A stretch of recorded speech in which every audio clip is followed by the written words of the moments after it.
So I'm making this addendum to the video on purity of heart, number 2, which is from Genesis 20, about Abimelech.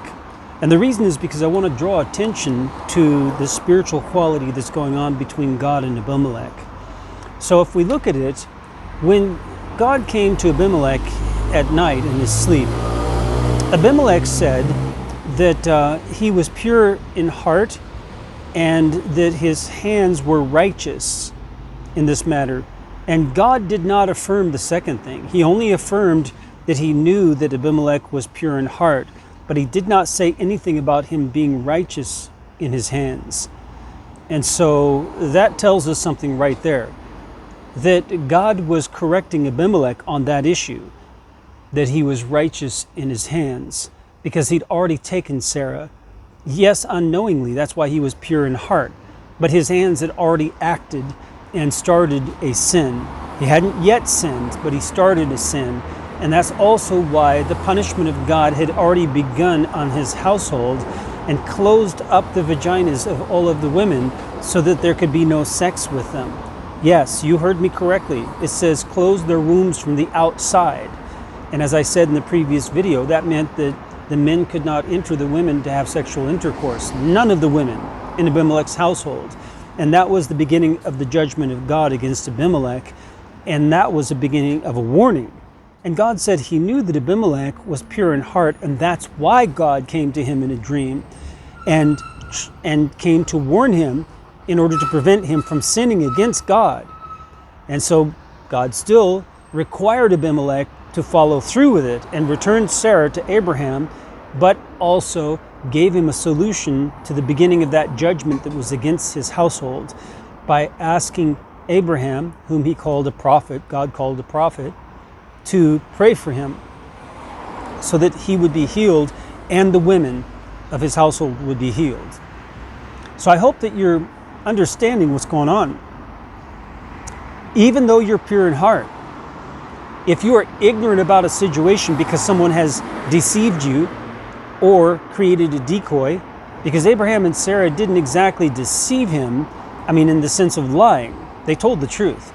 But they had created a decoy in order to protect Abraham from being killed by someone who might find Sarah so beautiful that they would be willing to kill for her.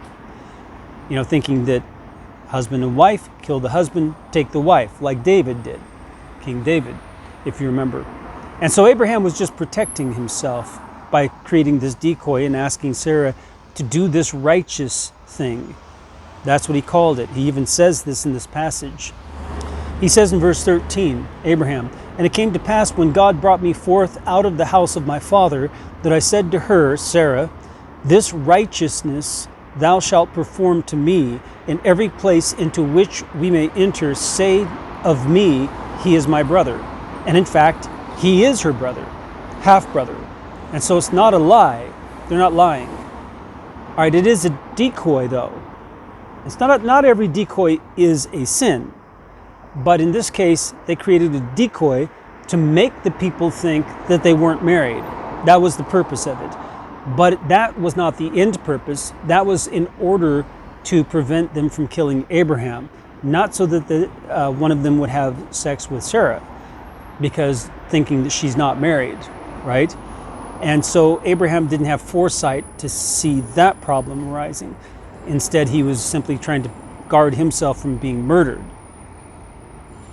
So now, how does this apply to us? So we have to be very careful. From Abraham's side, we have to be very careful if we set up a decoy in order to protect us in righteousness.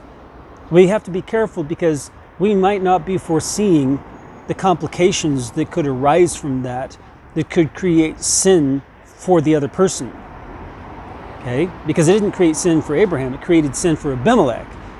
When he tried to act on that information that was in that decoy that Abraham and Sarah were perpetrating. And then Abimelech, you have to think that even though you're pure in heart, you might not see what is really going on or what the relationship really is between people. And you may be acting on that. Even someone who's a Christian, and you may be acting on that information And through those actions you've chosen based on that information, which is faulty information, you could be entering into a sin. And if you are, and you are pure in heart, God will show it to you, just like he did to Abimelech. He said he did that to Abimelech because he was pure in heart, in order to prevent him from sinning against God. So God did come in and intervene and give him insight. Even though Abimelech was not Hebrew, he wasn't related to Abraham, or any way, shape, or form. He was a Gentile.